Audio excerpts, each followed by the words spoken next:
İlqar Gülablı, Qara Xəncər. Sünni və şiyələr də onlar gibidirlər. Muhammedin dinini dəyişdirdilər. Quran-ı Kərimi dəyişdirdilər. Hatta şiyəlik də içində ayrı-ayrı batil inanclara, tariqatlara bölündü. Caferilər, Kaysanilər, İsmaililər, Karmatilər, Xurramilər, Hurufilər, Noktavilər və s. tariqatlara bölündü. İslamdan intiqam aldılar. Abbasilər dönəmində az da olsa orijinal İslama yaxınlaşdılar. Mutəzilə itikadını kabul etdilər. İşte gerçək İslam budur, Mutəzilə.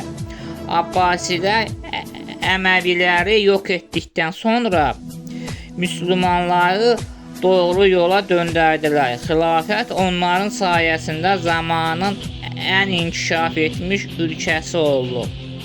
Amma Şiə farslar imkan vermədilər. Ölkəni bölüb parçaladılar. İşte bu sırada Orta Asiyadan Türk tayfaları xəlifəyə yardıma gəldilər. Bölücü və münafiq Şiə farsları məğlub edib bütün İran coğrafiyasını fəth edib Böyük Səlcuqlu imperatorluğunu vurdular. Bax biz Azərbaycanlılar İranı fəth edən həmən o Türk tayfalarının soyundanıq. Səlcuqlar da Mutəzilə idilər.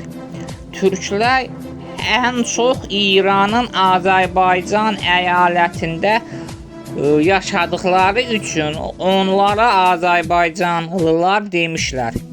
Azərbaycanlılar Oğuz türkləridir. Azərbaycanlılar Səlcuqlu, İlxanlı, Calari, Qarakoyunlu, Ağqoyunlu dövlətlərini kurdular. Firudun soruşdu, bəs İlxanlı və Calarilər Moğol deyildi? Evet, Moğoldular. Amma Moğollarla Türklər eyni soydandılar. Kuzendiler.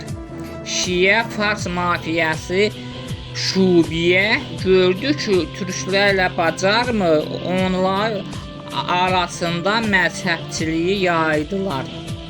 Bu saydığım dövlətlərin heç biri nə sünni idi, nə şiə. Onlar sadəcə müsəlmandırlar. Amma farslar türklər arasında şiə məzhəbini yayaraq hakimiyyəti ələ aldılar.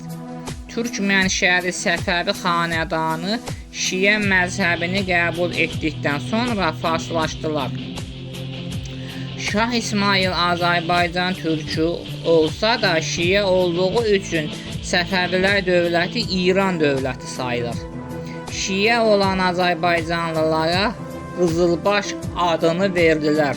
Yəni bugün Azərbaycanlılar şiələşmiş və farslaşmış türk tayfalarıdır.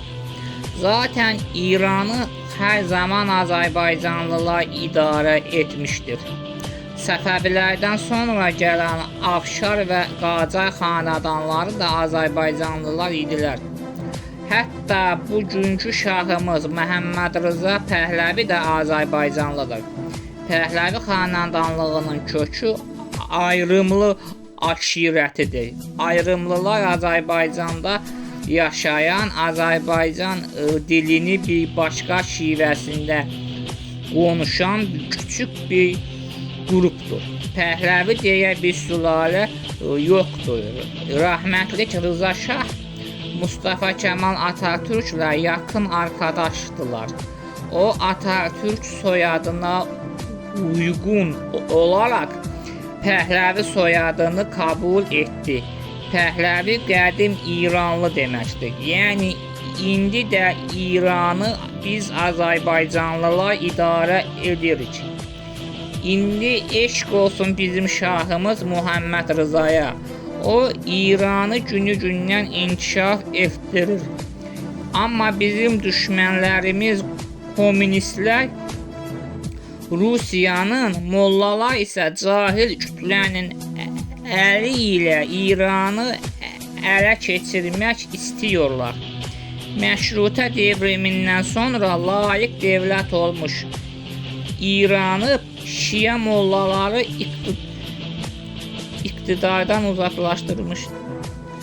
Məşrutə devrimindən sonra layiq dövlət olmuş Pəhləvilər Şiə mollaları iqtidardan uzaqlaşdırmışdılar. Amma Şiə mollalar, yəni bugünün şubiyəsi, şahımızı devirmək üçün xarici dövlətlərlə iş birliyindədir. SSR ilə Amerikanın rəqabəti olduğu üçün komünistlər SSR-nin mollalar da cahil kütlənin əli ilə iqtidara gəlməyə çalışıyorlar. O Türkiyədə yaşadığı üçün Azərbaycan dilini Türkiyə türkçəsi ilə qarışdırırdı. Firidun o yan bu yana boylandı. Otaqda İran dövlətinin gerbi olan Şir Xurşid, günəş və şir təsviri olan bəzəkli əşyaları gördü. Əhməd Qaffari Mustafa Edib Əfəndiyə dedi: "Ağay Edib, niyə bizi təhqir edirsiniz?" "Ağay General Qaffari, mən Fars millətini çox sevirəm. Biz Azərbaycanlılar və Farslar bir quşun iki qanadı gibiyik. Bu quş isə İrandır. İranda yaşayan hər kəs, bütün millətlər qardaşdır. Mən sadəcə ırqçı farslardan bəhs ediyorum. Xaçlı savaşlarında da mən sadəcə ırqçı farslardan Xaçlı savaşlarında da türklər Arabların və Farsların yardımına gəldilər. Türklər, Arablar və İranlılar Xaçlı və Moğol saldırılarına qarşı omuz-omuza savaşmışlardır. Türklər bütün İslam ümmətini Xaçlılardan və Moğollardan qurtardılar. Bu yüzden Türk millətinə Allahın kılıcı demişlər. Irqçılıq kötü şeydir. Biz Azərbaycan millətçisiyik. Şubiyə isə Fars ırqçısıdır. Onlar faşistdirlər. Faşizm kötü bir şeydir. Hatta Rıza Şahın da ən böyük yanlışı faşist Almaniyası ilə müttəfiq olmasıydı. İşte bu yüzden taxtını kaybetti. Ruslar və İngilislər bunu bəhanə edərək İranı işğal edib Rıza Şahı taxtdan saldılar. Bundan sonra qalan ömrünü Fransada keçirdi. Yerinə isə oğlu Muhammed Rıza keçdi. Mr. John dedi: "Mr. Edib, axı siz mənim də xətrimə dəydiniz. Bayaqdan xristiyan dinini tənqid edirsiniz. Mr. John, mənim hər kəsin inancına sayğım var. Mən sadəcə fikrimi dedim. Axı sizin ülkənizdə söz və ifadə özgürlüyü vardır. Sünnülük də, şiəlik də xurafatdır. Tasavvuf, tariqat, şəriət, hadislər, sünnət, başörtüsü, kandillər, aşura, muharrəmlik və s. Belə şeylərin həbsi sünni və şiələrin uydurmasıdır. Biz reformist müsəlmanıq. Avropa reform yaptı, inkişaf etdi. Hristiyan dünyası reform yaptı, inkişaf etdi. Japonya reform yaptı, inkişaf etdi. Şimdi də sıra biz Müslümanlardadır. Biz də reform yapıb inkişaf edəcəyik." Firidun inşallah deyib ayağa durdu. Onlar xudahafizləşib getdilər. Firidun Qəzənfər ilə birlikdə Tehrandakı evlərinə getdilər. Firidun Tehrandakı bütün işlərini görüb qurtardı. O bir aya yaxın İranda qaldı. Bütün işlərini sahmana salıb yenidən Bakıya qayıtdı. O işlədiyi zavodda işinə davam etdi. Səhər işləyib axşam evinə gəlirdi. O Şahnazı unuda bilmirdi. Özü də bilmədən ona aşiq olmuşdu. Gecə gündüz onu düşünürdü. Onunla görüşdüyü kafeleri, şəhərdəki bütün